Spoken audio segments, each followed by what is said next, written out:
there, Vicky here. So today I am tackling my recipe book. Looks like this. My dad made it for me when I was going to college, moving out. I got this. So I have not been great about updating it over time. I have lots of recipes that I've either written down or I have printed. And they just live in this stack. And it's really become unmanageable to find anything. So I end up kind of re-looking up the same recipes over and over, even though I know I have them printed. I might even find that I printed them more than once in here. But the problem is that I can't seem to get this stuff in an organized fashion in here. So what I'm gonna spend some time doing today, I don't have a hole punch. So that is an important thing to note. I do not have a hole punch for this 3-ring binder. But what I am gonna try to do is work with some of the organization that he and my mom set me up with, and organize the recipes. The ones that were not good, I'm gonna just go ahead and send them straight to their final destination in the trash. But hopefully this will help me be a little less scattered and a little more organized in the kitchen. So, welcome along. All right, first things first, I got out some sticky notes because the tabs in this binder were not long enough to go past the little photo pages in order to actually use them. So I just wrote out the different categories on a sticky note so that I could see them. That way I can at least flip to different sections of the cookbook.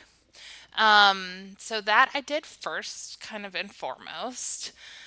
Then I decided to change the organization of a couple of sections. I moved some things around, and I started looking through the recipes that I had in that just loose stack, but I immediately realized that I needed a stapler because a lot of these are more than one page, which is part of my disorganization issue because sometimes the pages of the recipes would get lost. Okay.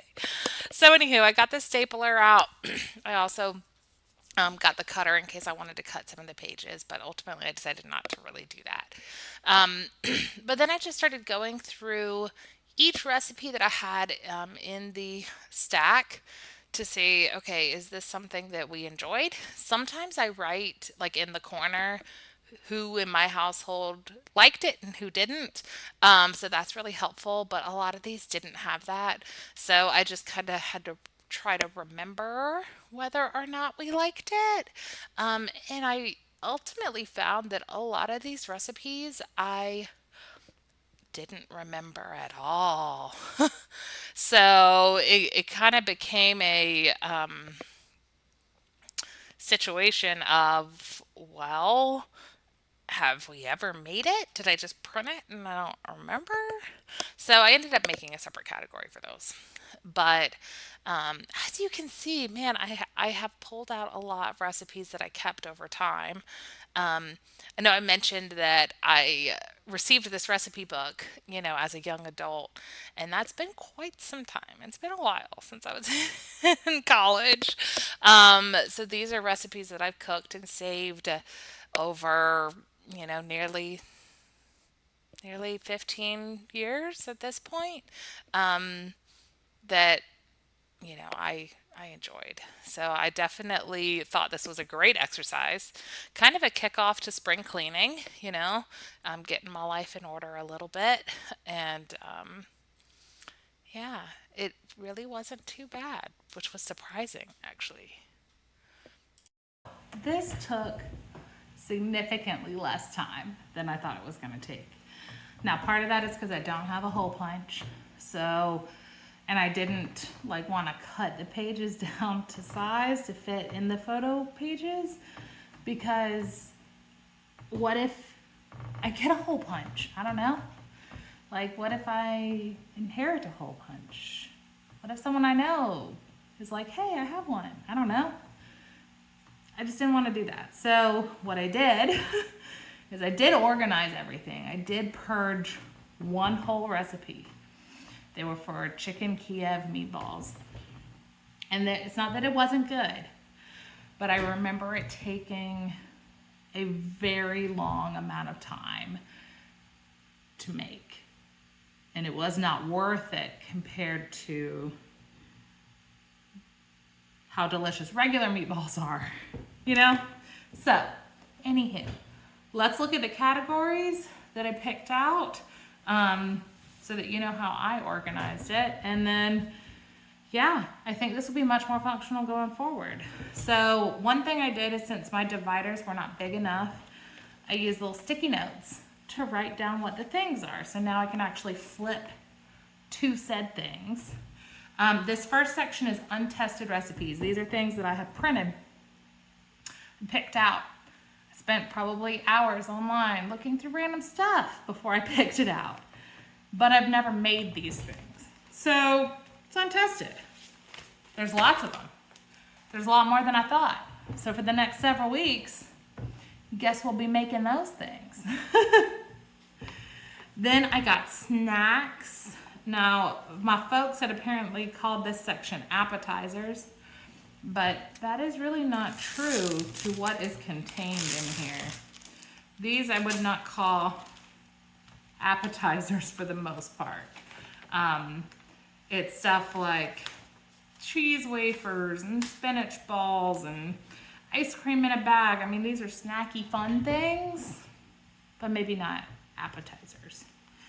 Then I have side dishes, entrees, but I did have to break out and make a separate subcategory for breakfast because it feels weird to put breakfast entrees just hodgepodge willy-nilly inside the other entrees.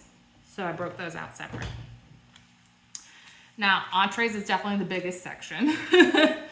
Then desserts, which that ice cream in a bag should probably come in here, but anyhow. After desserts, I put breads, and the bread recipe I put as first and foremost is the pizza dough recipe that I make every single week. I am gonna go ahead and call it right now. I will not be putting this back where it's supposed to go. It'll probably just end up living in the front, but that is where that is. And then various biscuits, sweetbreads, that kind of thing. Then I made an entire section for holiday.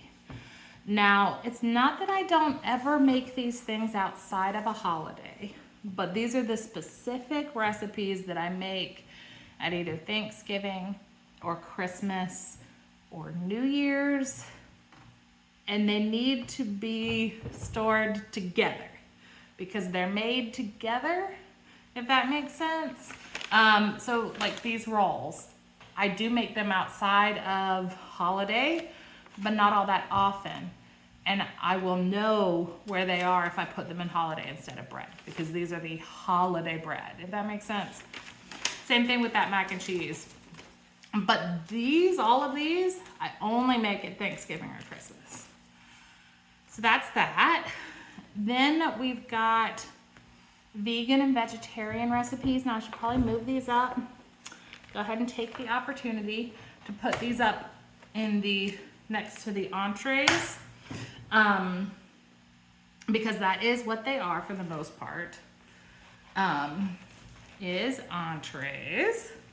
But we do from time to time cook for vegans, and we do quite a few meatless meals ourselves. So having a separate section to clearly distinguish which recipes are going to be safe for those occasions is right here. Then I did make myself a section for seasoning. Seasoning mixes, you know, a lot of times I just kind of willy-nilly pick stuff, but some recipes call for a specific seasoning mix, and this is where those recipes are. And then this is a list my mom made me for substitutions. For when you can't remember what to do with stuff or you don't have stuff that you're supposed to have. So yeah, helpful. And that's the cookbook. It's in much better shape now. Things aren't just falling out and all over the place. Plus, apparently, I have dinners planned for the next several weeks. So, anyhow, hope you enjoyed. And until next time.